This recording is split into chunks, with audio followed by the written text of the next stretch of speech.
as this project has a heavy field-based component, the data presented here supports field observations. Part of the research I'm presenting today is also in a manuscript currently under review with Litho, so watch out for that, hopefully.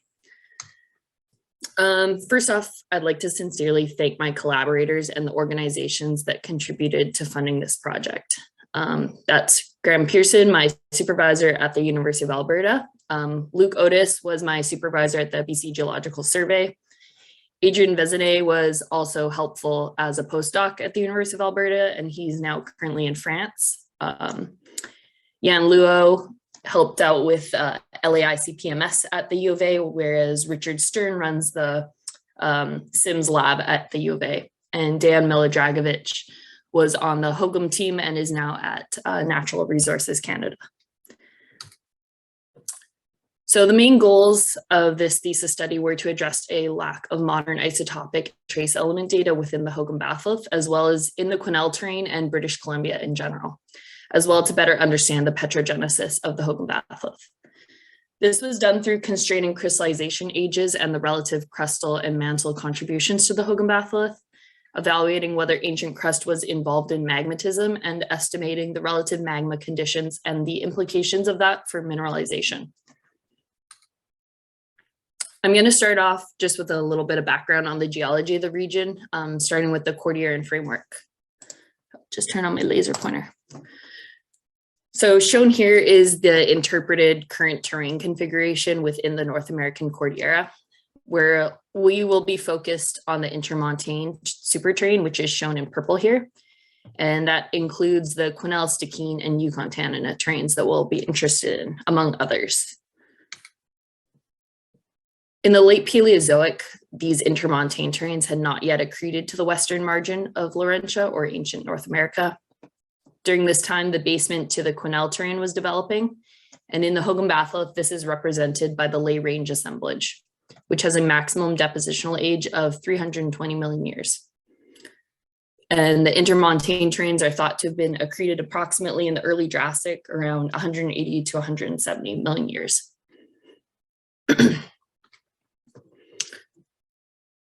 Now for a bit of background on the Quesnel terrane. The Quesnel terrane, or Quesnelia, some people call it, is one of the interpreted accreted terranes that makes up the Cordilleran origin. It has an oceanic arc affinity and comprises a Paleozoic arc basement that is intruded by Triassic to Jurassic age plutons, which includes the Hogem batholith. These are important hosts to copper, gold, and molybdenum porphyry mineralization throughout the province. Moving on to some background geology of the Hogem batholith. Here we have a beautiful shot showing someone's nice alpine traverse. Although a more typical day would be through a boulder field in the bowls in the background, but this is a really nice day. So the host rocks to the Hogem batholith include the Triassic Nicola group, volcanic and sedimentary strata, which are exposed to the north and east of the batholith. That's shown in green here on the bedrock geology map. The basement to the Hogem and Nicola group rocks is the Carboniferous lay range assemblage, which is exposed to the east of this. And on the western boundary of the batholith is the Eocene Pinchi and Janica dextral strike slip fault, which juxtaposes the Hogem and Quesnel rocks against Cache Creek and Stikine terranes to the west. For this study, we collected 13 representative rock samples from the mappable phases within 4 intrusive suites within the batholith. These samples are labeled on the bedrock geology map to the right. From oldest to youngest, these intrusive suites are the Thane Creek suite, which comprises quartz diorite to granodiorite and has lesser hornblendite. The Duckland Creek suite consists mainly monzonite to syenite with lesser biotite clinoperoxenite. The Osalinka suite consists of leucocratic granites, and the Mesolinka suite comprises older tonalite with K feldspar porphyritic granites and equigranular granites. The methods used for this study included both whole rock and mineral geochemistry.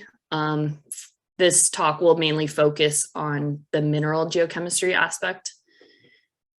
Zircon oxygen isotope data was collected first via the less destructive secondary ion mass spectrometry, while uranium, lead, lutetium, hafnium, and trace elements in zircon were collected using laser ablation and laser ablation split stream ICP-MS. And the laser ablation split stream method was also used to collect supplementary titanite and apatite uranium, lead, and samarium neodymium data, but we'll focus on zircon for the purpose of this talk. So for the purpose of this talk, I've also split this presentation into two main parts. The first will be a lot longer, and it's the petrogenetic implications of zircon, uranium, lead, lutetium, hafnium, and oxygen isotopes. Starting with a bit on zircon, uranium, lead geochronology, we interpreted most intrusive rock samples using weighted mean lead-206 uranium-238 ages. The LAICP-MS method, although it has a fairly large uncertainty in the single zircon ages compared to more precise methods, if you get relatively good overlap and low scatter in those magmatic zircon ages, we're able to constrain the weighted mean age and uncertainty to fairly good values. However, in some cases, such as in the case of the Osalinka suite, which had abundant inherited zircon, we had to use the youngest inherited zircon lead-206 uranium-238 age as the best estimate of the crystallization age. So starting with the oldest intrusive rocks of the Thing Creek suite. The Thing Creek intrusive suite ranges in age from 207 to 194 million years, and geochemically is metalluminous and calc-alkalic. The suite is mainly diorites to granodiorites, which intrude and commingle with older pegmatitic hornblendite and gabbro. And you can kind of see that happening in this outcrop shot here. Next is the Duckling Creek suite, and we're able to see some really magnificent magmatic textures in outcrop here. You can see the more mafic and felsic portions kind of mixing and commingling here. The Duckling Creek suite ranges in age from 182 to 175 million years, and geochemically the intrusions are metalluminous and alkalic. The suite comprises mainly cyanites to monzonites that intruded older biotite clinopyroxenite. And then here on a smaller scale is some mafic and felsic magmatic layering textures that we could observe in the cyanite. And moving on to the Osalinka suite, and here's a beautiful example of a glacially exposed leucocratic granite outcrop. Some really amazing exposures up here. The Osalinka suite is dated at approximately 160 million years based off the youngest inherited zircon, as previously stated, but it could be significantly younger than this. We're just working with what we know at this point.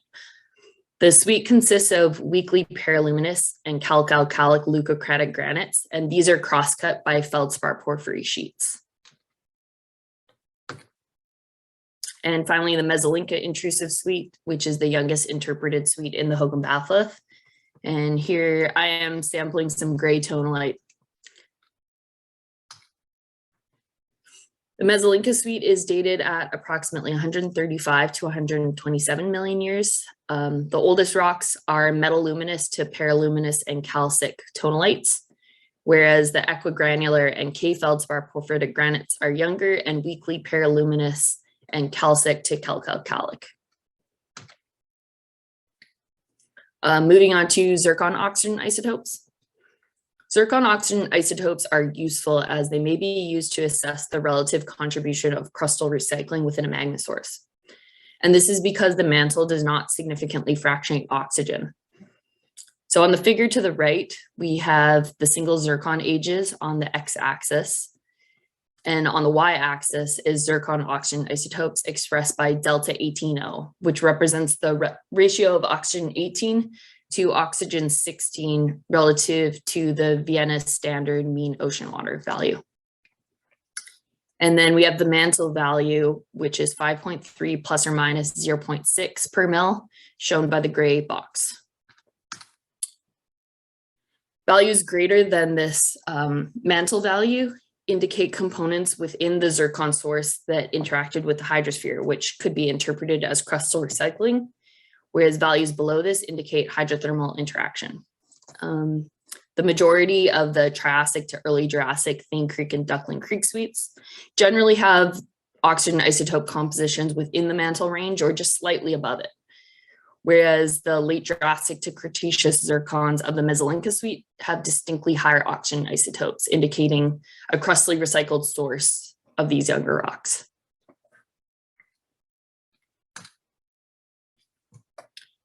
So a bit on zircon, lutetium, hafnium isotopes now. Lutetium, hafnium isotopes in zircon are presented here on the y-axis as epsilon hafnium, which is an expression of the ratio of hafnium 176 to hafnium 177 relative to the chondritic uniform reservoir at the time of zircon crystallization. Whereas on the x-axis, once again, we have the corresponding zircon uranium lead age. Lutetium hafnium isotopes are used to assess whether a magma source was juvenile, generally indicated by epsilon hafnium values greater than 0, or evolved, indicated by negative epsilon values. And the results of the Hogem batholith, the zircons, are all relatively juvenile, as they're all above +5 epsilon and occur within the range of global normal mid-ocean ridge basalt values, which is indicated by the light gray bar on the figure here. And here we can compare the overall range in zircon hafnium isotope compositions within the Hogem batholith to detrital zircon data sets from the intermontane terranes in ancient North America. And this may give us an indication of how juvenile the Hogem batholith and Quesnel terrane rocks are relative to plausible underlying basement and surrounding terranes. So once again, on the x-axis, we have the single zircon ages, and on the y-axis is the corresponding zircon epsilon hafnium value. The range of the Hogem batholith is shown in bright yellow here. Ancient Paleoproterozoic North American crust is represented by Hodotterrane detrital zircons in red, and detrital zircons of the Yukon Tanana terrane basement are shown in teal, whereas detrital zircons from the Lay Range assemblage, which is the apparent basement to Quesnel terrane, are shown by navy blue points. So Paleoproterozoic age zircons are present in both the Lay Range assemblage and Yukon Tanana terrane, which is highlighted by the purple circle. These intermontane detrital zircons overlap with the Hodotterrane data and suggest a connection of these assemblages in America. This ancient crustal influence is most clear in the Yukon Tanana terrane data, which is pulled down to -20 epsilon in the Carboniferous. Meanwhile, the crustal evolution curve of ancient North America extends to about -40 epsilon by the time of Hogem batholith magmatism, which is far more evolved than the Hogem batholith. The Carboniferous age zircons of the Lay Range assemblage are also mostly isotopically juvenile compared to the Yukon Tanana terrane. And the crustal evolution curve of the average of these values extends through the Hogem batholith. This, combined with the distinct juvenile hafnium signature of the Hogem batholith, indicates the Hogem magmas did not have significant interaction with ancient North American crust. To help further constrain the sources and relative contribution of crustal components in Hogem batholith magmatism, we use binary mixing models. On the plot here, we have epsilon hafnium calculated at 130 MA on the x-axis, with corresponding delta 18O on the y-axis. And here we've modeled possible mixing scenarios using the juvenile Mesolinca suite hafnium oxygen compositions as the parent melt. So we're kind of using the most juvenile signature of the most evolved suite. And subpopulations of the Lay Range detrital zircon dataset were used as the contaminant or mixing composition. And these include the Carboniferous, Mesoproterozoic and younger, bulk, and Paleoproterozoic zircon populations. Binary mixing lines between these parent and contaminant compositions show that the Cretaceous Hogem batholith magmas could have been partially sourced from Carboniferous or younger than Paleoproterozoic crustal sources. However, there's no indication of any Paleoproterozoic crustal sources or ancient North America within the Hogem batholith, as this would be indicated by zircon compositions drawn towards the mixing line between Mesolinca and bulk lay range, or lay range greater than 1.6 billion years.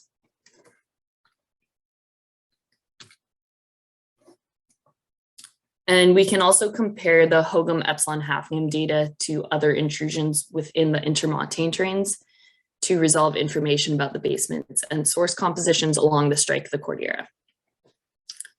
The figure on the right here has the y-axis as latitude ranging from 49 degrees north, which is the border between Canada and the US, to 65 degrees north at the border between or just past the border between BC and the Yukon. On the x-axis is epsilon hafnium from zircon. Well, it's epsilon hafnium, but in the Yukon and Hogem batholith, these are from zircon, whereas in southern BC, this data is converted from whole rock epsilon neodymium. So if we go along strike of the intermontane, starting with the northern intermontane terranes, which includes Quesnel in the green triangles, Stikine terrane in the green squares, Yukon-Tanana terrane in the brown circles, and Cache Creek in the beige circles, we can see the intrusions have a wide range in zircon hafnium compositions and extend from juvenile to quite evolved compositions. And then further south, we have the Hogem batholith, which has distinctly juvenile compositions in north central Quesnel terrane. Whereas in southern Quesnel terrane, we can also see a larger range from juvenile to evolved isotope compositions. And these results suggest there may be a greater degree of ancient crustal influence in the northern and southern intermontane terranes than what we have observed in the north central Quesnel terrane. However, I think one of the most significant takeaways of this figure is actually the distinct lack of zircon hafnium data throughout the intermontane terranes and within the Cordillera in general. If we had more data from intrusions along the entire strike, this figure would be a lot more telling.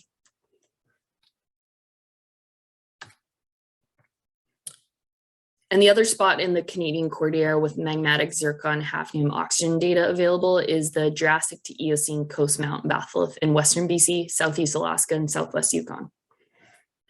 On the figure to the right, we have epsilon hafnium on the x-axis and corresponding delta 18O on the y-axis. And we can compare the range in single zircon data from the Hogem to the blue field, which represents the range of Coast Mountain batholith igneous zircons.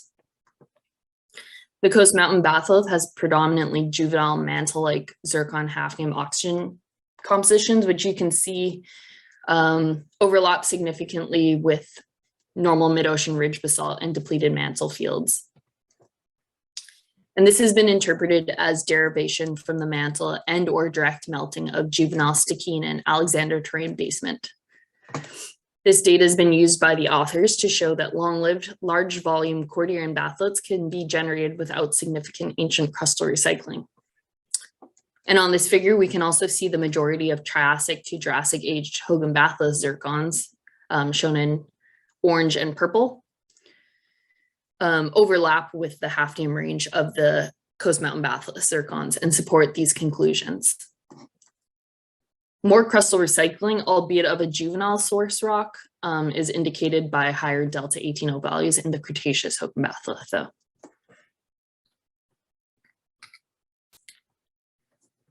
So from the zircon, uranium, lead, hafnium, and oxygen isotope data, we are able to begin to piece together the petrogenesis of the Hogem batholith through time. The data we've presented so far indicates there's no place for ancient North American crustal basement beneath the north central Quesnel terrane during the time of Hogem batholith magmatism. And this suggests the Hogem batholith formed within a pre-accretionary oceanic arc setting, producing subduction-related juvenile magmatism in the late Triassic to early Jurassic.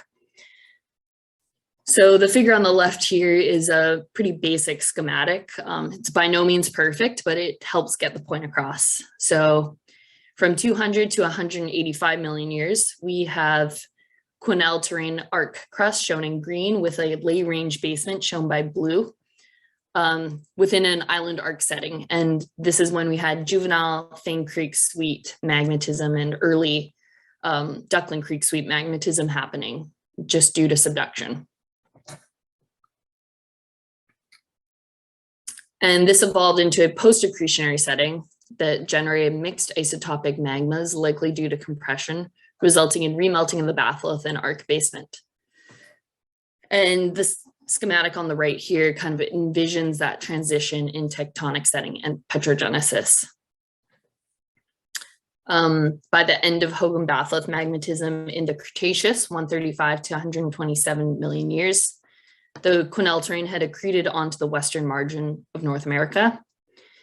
Mesolinca sweet magmatism is interpreted as remelting of mixed juvenile and recycled supercrustal sources without the incorporation of ancient North America. So this is showing a hypothetical situation in which Quesnel terrane could have amalgamated to the western margin without being accreted on top of ancient North American basement.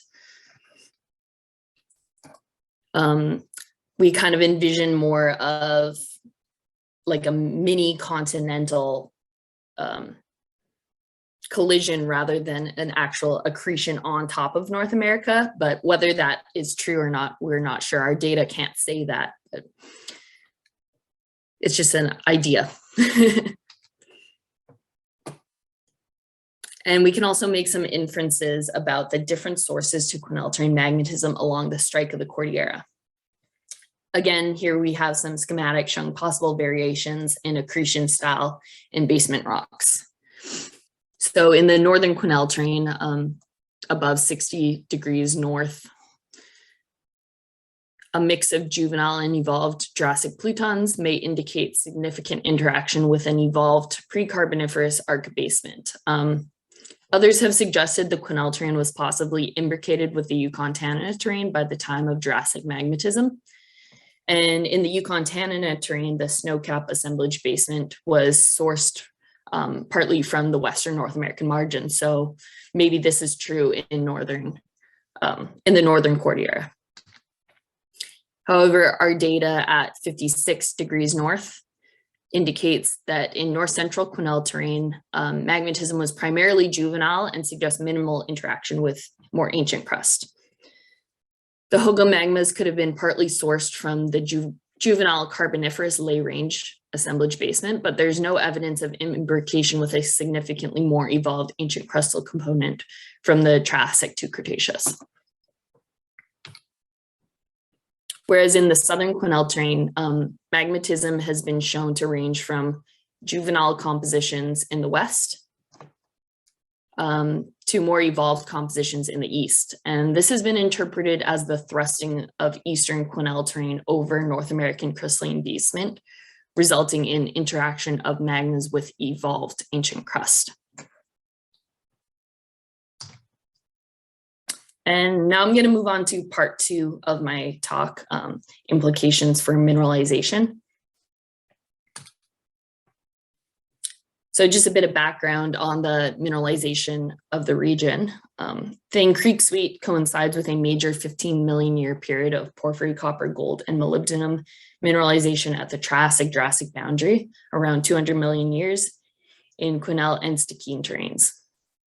Whereas Duckling Creek Sweet is temporally associated with the latest stage of Quesnelia stikina alkalic porphyry mineralization, which is about 185 to 173 million years. And to the south of the batholith, the Lorraine copper gold porphyry deposit is hosted by the Duckling Creek Sweet. So shown here are some zircon rare earth element concentrations normalized to chondrite for each intrusive sweet within the Hogem batholith.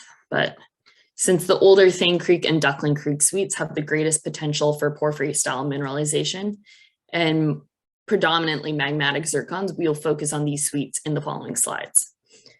And just from briefly looking at these rare earth element plots, you can start to see some trends in Thane Creek versus Duckling Creek sweet. The main points to look at here are the cerium anomalies in both and europium anomalies in both. So you can see they're quite a bit different. So titanium concentration in zircon is useful as it could be used to calculate magmatic temperature estimates. On the figure to the right, we have the single zircon age on the x-axis with the estimated titanium in zircon temperature in degrees Celsius on the y-axis. Both the Thane Creek suite, shown in purple, and Duckling Creek suite, shown in orange, have samples with relatively lower temperatures and higher temperatures.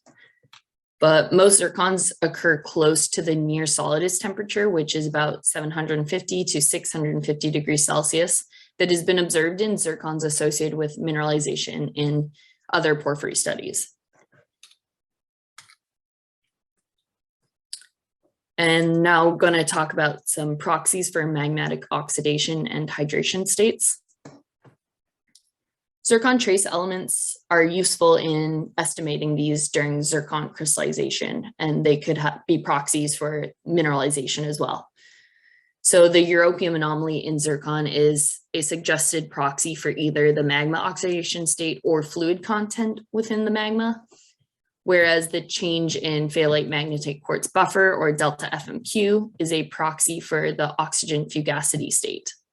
So those are shown here on the x-axis and y-axis. So Thane Creek hornblendite, which are shown by the purple circles, and monzodiorite shown by the purple diamonds, and most Duckling Creek suite zircons shown in orange, all indicate potentially oxidized and or hydrous conditions. So this is shown by europium anomalies equal than or greater than 0.4, as well as delta FMQ values above 0. And the cerium anomaly is also used as a proxy for magma oxidation. Values greater than 100 for this indicate increased oxidation. And this also shows similar results to the europium anomaly and delta FMQ proxies.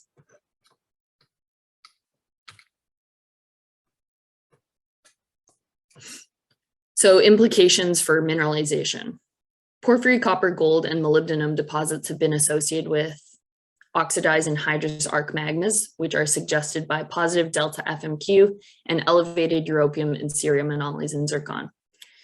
Using these parameters, the zircon trace element data suggests that Thane Creek hornblendites and quartz monzodiorites and the Duckling Creek suite cyanites have the best potential for porphyry favorable magma conditions in the Hogem batholith.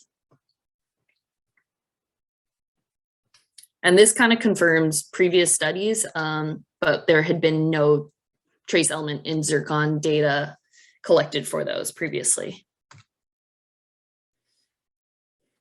So in conclusion, new zircon uranium lead geochronology constrains the crystallization ages of 4 intrusive suites through an 80 million year punctuated magmatic history.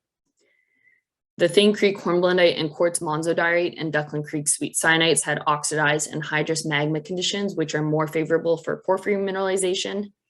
And the Thane Creek, Duckling Creek, and Osalinka suites had juvenile and depleted mantle-like sources, whereas the Mesolinka suite had a mixed isotopic source and a larger contribution from recycled crust. However, there's no indication of ancient North American crust present beneath north central quineltern at the time of Hogem batholith magmatism. And finally, it is possible to generate large batholiths in accretionary origins with little input from evolved ancient basement. I'll leave you off with this slide here. I'd like to thank you all for attending this talk. I'm done a little bit early. I talked a lot faster than I anticipated. And I'm going to leave my email here too if you guys have any questions. I know we have a long question period, but if you have any questions or are shy. And I'd also like to thank everybody who contributed to this, including my contributors that I talked about at the start of my presentation, the U of A, the BC Geological Survey. I attended the Diamond Exploration Research Training School at the University of Alberta, which Graham Pearson runs. And Geoscience BC, as well as NSERC, provided me scholarships. And I'd also like to thank the CTG for the award, the Henderson Award, and giving me time to talk to